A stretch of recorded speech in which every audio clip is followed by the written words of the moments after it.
우리가 진리를 아는 지식을 받은 후 짐짓 죄를 범한즉 다시 속죄하는 제사가 없고 오직 무서운 마음으로 심판을 기다리는 것과 대적하는 자를 태울 맹렬한 불만 있으리라. 모세의 법을 폐한 자도 두세 증인으로 말미암아 불쌍히 여김을 받지 못하고 죽었거든. 하물며 하나님의 아들을 짓밟고 자기를 거룩하게 한 언약의 피를 부정한 것으로 여기고 은혜의 성령을 욕되게 하는 자가 당연히 받을 형벌은 얼마나 더 무겁겠느냐. 너희는 생각하라. 원수 갚는 것이 내게 있으니 내가 갚으리라. 또다시 주께서 그의 백성을 심판하리라. 말씀하신 것을 우리가 아노니 살아계신 하나님의 손에 빠져 들어가는 것이 무서울진저 전날에 너희가 빛을 받은 후에 고난의 큰 싸움을 견디어낸 것을 생각하라. 혹은 비방과 환난으로서 사람에게 구경거리가 되고 혹은 이런 형편에 있는 자들과 사귀는 자가 되었으니 너희가 갇힌 자를 동정하고 너희 소유를 빼앗기는 것도 기쁘게 당한 것은 더 낫고 영구한 소유가 있는 줄 알미라. 그러므로 너희 담대함을 버리지 말라. 이것이 큰 상을 얻게 하느니라. 너희에게 인내가 필요함은 너희가 하나님의 뜻을 행한 후에 약속하신 것을 받기 위함이라. 잠시 잠깐 후면 오실 이가 오시리니 지체하지 아니하시리라. 나의 의는 믿음으로 말미암아 살리라. 또한 뒤로 물러가면 내 마음이 그를 기뻐하지 아니하리라 하셨느니라. 우리는 뒤로 물러가 멸망할 자가 아니요 오직 영혼을 구원함에 이르는 믿음을 가진 자니라. 안녕하세요. 오늘 우리가 묵상하는 말씀이 우리를 세우고 살리는 하나님의 능력이 되기를 소망합니다. 히브리서는 저자의 논지, 이에 근거한 겉면이 반복되는 구조로 되어 있습니다. 오늘 말씀은 4장 14절에서 시작한 긴 논지를 마무리한 이후 이어지는 겉면의 말씀입니다. 물론 히브리서 저자는 긴 논지를 이어가면서도 중간중간에 계속 겉면의 말씀을 주었습니다. 그러나 오늘 말씀은 예수는 우리를 하늘로 데려가시는 위대한 대제사장이시다. 그러므로 우리는 그분을 힘입어 담대히 하나님께 나아갈 수 있다라는 강력한 논지를 마무리한 다음 행한 겉면이기에 앞선 겉면들보다 더 힘이 있습니다. 어떤 겉면입니까? 먼저 저자는 26절부터 31절 말씀에서 굉장히 거친 경고의 언어로 겉면을 합니다. 다시 속죄하는 제사가 없고 맹렬한 불만 있고 불쌍히 여김을 받지 못하고 죽고 무서운 형벌이 있고 원수를 갚으시고 심판하시고 무서움이 있다. 여기서 특히 심판은 2번이나 등장합니다. 저자가 이토록 무서운 심판의 언어로 경고를 하는 이유는 앞선 논지에서 증명한 대로 대제사장이신 예수님이 완성하신 구원이 있고 예수님을 믿고 의지함으로 그 놀라운 구원을 누릴 수 있음에도 많은 성도들이 배교의 위협에 굴하고 있었기 때문입니다. 이것은 우리가 진리를 아는 지식을 받은 후 짐짓 죄를 범한 즉이라는 말씀과 하나님의 아들을 짓밟고 자기를 거룩하게 한 언약의 피를 부정하는 것으로 여기고 은혜의 성령을 욕되게 하는 자라는 말씀을 통해 확인할 수 있습니다.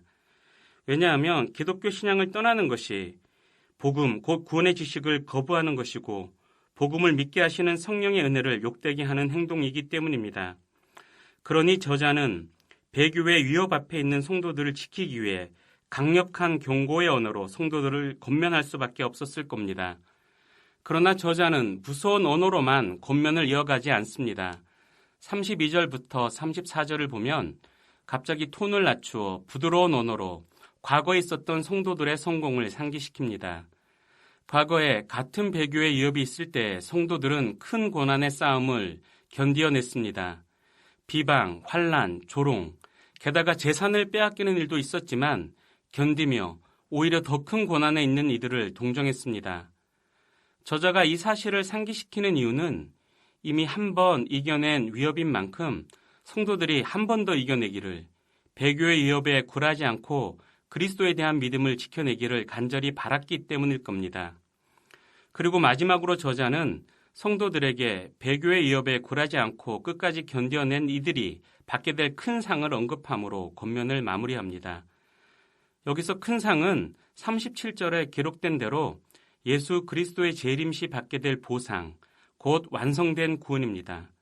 성도는 구원받았고 구원을 이루어가는 자들이기에 성도에게 있어서 가장 큰 상은 완성된 구원에 동참하는 것입니다. 그래서 저자는 배교의 위협 앞에서 흔들리는 성도들을 향해 완성된 구원이라는 큰 상을 바라보며 현재 위협과 고난을 견디고 인내하라고 권면합니다. 그리고 동시에 성도가 인내할 수 있는 근거도 제시합니다. 그것은 담대함과 믿음입니다.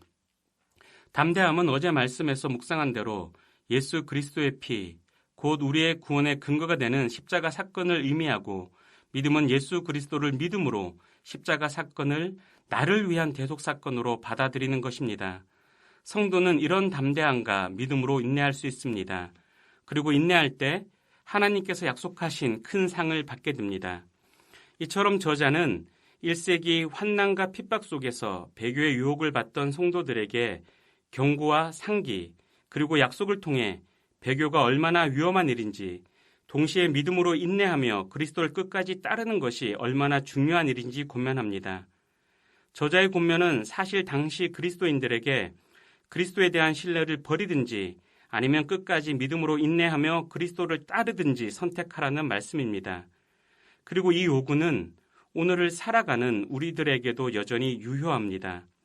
왜냐하면 우리도 성공, 돈, 쾌락, 명예 등 수많은 배교의 위협에 노출된 채 살아가고 있기 때문입니다. 어떠십니까? 배교의 위협에 굴복하고 그리스도에 대한 신뢰를 버리시겠습니까? 아니면 예수 그리스도를 힘입어 끝까지 믿음으로 인내하시겠습니까? 기도하겠습니다. 하나님, 히브리서 저자가 1세기 성도들을 권면한 말씀이 우리 마음에도 들려지게 하옵소서. 그래서 이 말씀에 힘을 얻고 어떤 유혹과 어려움을 만난다 할지라도 포기하지 않고 예수님을 따르는 믿음을 갖게 하옵소서. 예수님의 이름으로 기도합니다. 아멘.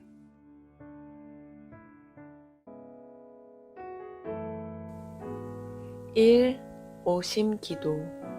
하루 5번 마음을 다해 드리는 기도. 나는 죽었습니다. 제가 주인이 아니고 예수님이 저의 주인이십니다.